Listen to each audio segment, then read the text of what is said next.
O que é que eu preciso fazer para herdar a vida eterna? Eu estou usando a palavra herdar, porque nós já fomos comprados. Ou melhor, a nossa dívida foi pregada na cruz do Calvário. Sabe aquela promissória que nós tínhamos com Deus o Pai? Jesus Cristo, no seu sacrifício ali no Calvário, pregou a nossa dívida ali. Então, quando reconhecemos que o sacrifício de Cristo na cruz do Calvário foi por mim, foi por você, foi por todos aqueles que aceitam o sacrifício dele e reconhecem que Jesus é Senhor, nós não temos mais dívida, estamos agora caminhando debaixo da graça. Aí você pode me perguntar, então, pastor, eu posso fazer tudo que me der na telha? Eu acho que não. Afinal de contas, o próprio Jesus resumiu os mandamentos em 2. Amar a Deus sobre todas as coisas e ao próximo como a ti mesmo. Se eu amo a Deus, eu vou obedecê-lo. Se eu amo a Deus, eu vou fazer aquilo que agrada a Deus. Se eu amo o meu próximo, eu vou lutar contra as injustiças. Se eu amo o meu próximo, eu não vou praticar a maldade. Eu procurarei ser ético, eu procurarei ter uma vida moral digna no mundo que me cerca.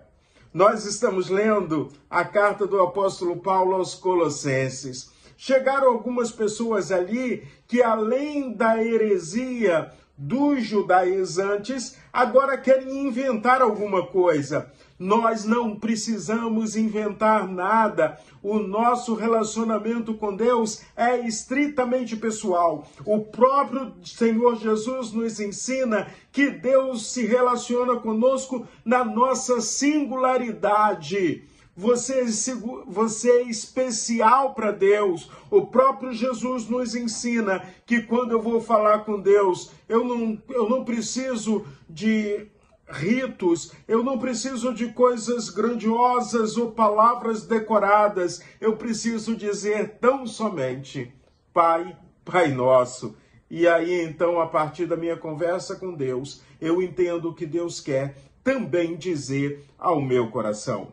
Mas estamos ali na igreja em Colossos. Aquela igreja estava operante, o líder daquela igreja, Epáfras, estava pregando o evangelho, mas nós temos que ter cuidado. Temos que ter cuidado para sermos uma igreja relevante em pleno século XXI. Precisamos ter cuidado conosco mesmo. Qual o nosso relacionamento com a Bíblia, a palavra de Deus? Temos estudado a palavra de Deus? Estamos obedecendo às orientações que Deus colocou na sua palavra?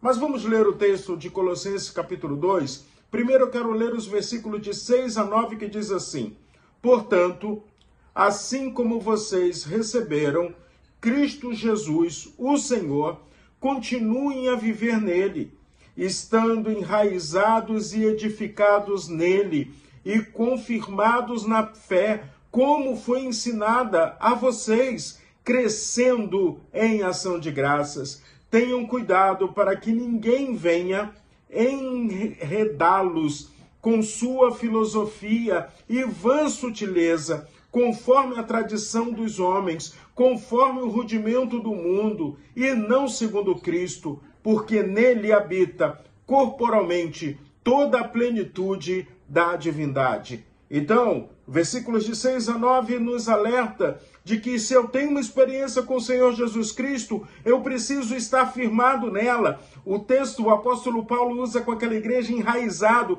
Eu tenho que ter as minhas raízes firmadas no Senhor. Porque uma árvore que tem raízes, pode vir no temporal que for, ela pode ter uma sacudida, mas ela continua firme. E o crente, o cristão que está enraizado no Senhor, vai continuar firme no propósito de Deus para com a sua vida. Então, não vamos vivenciar essas novidades, filosofias vãs, coisas que nos distanciam do propósito de Deus, que é gente cuidando de gente, levando uma multidão a ter um encontro pessoal com Ele, para viver eternamente na glória do Senhor. Ainda, em Colossenses capítulo 2, no versículo 14, nós aprendemos: cancelando, Jesus na cruz, cancelou a escrita de dívida que era contra nós e que constava de ordenança, o qual nos era prejudicial, removeu-a inteiramente, cravando na cruz. Não devemos. A graça de Deus agora é quem nos sustenta. Jesus Cristo, ali naquela cruz, estava no meu lugar e também no seu lugar, para que agora, em amor, possamos ter essa novidade de vida.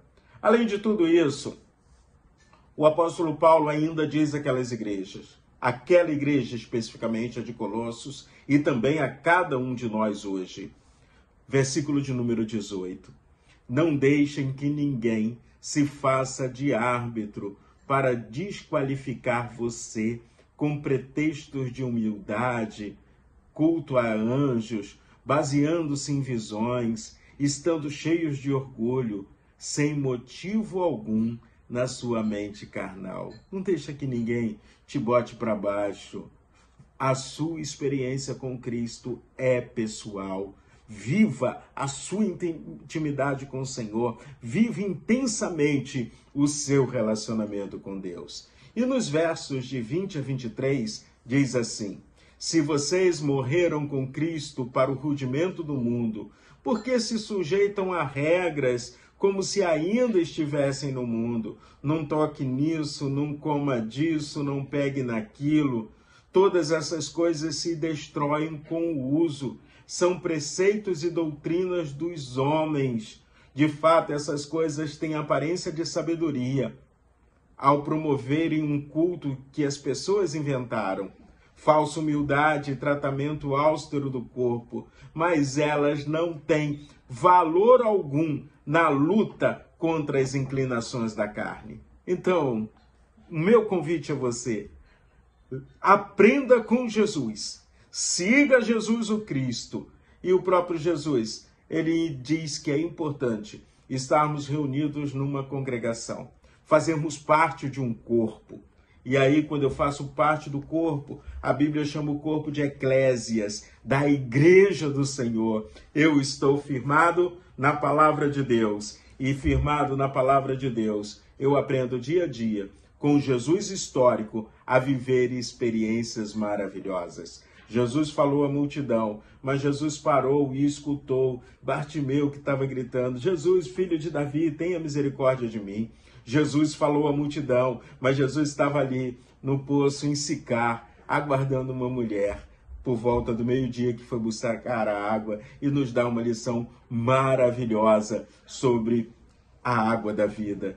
Jesus estava escrevendo na areia, enquanto um grupo de religiosos queriam apedrejar uma mulher em pecado. E Jesus disse: aquele que estiver sem pecado, atire a primeira pedra. Aquela mulher que estava condenada à morte recebe vida em Jesus e principalmente a palavra de sabedoria do Senhor: vá e não peques mais. Então, é vida em Jesus Cristo, mas vá e não peques mais. Que Deus abençoe de forma poderosa o seu dia.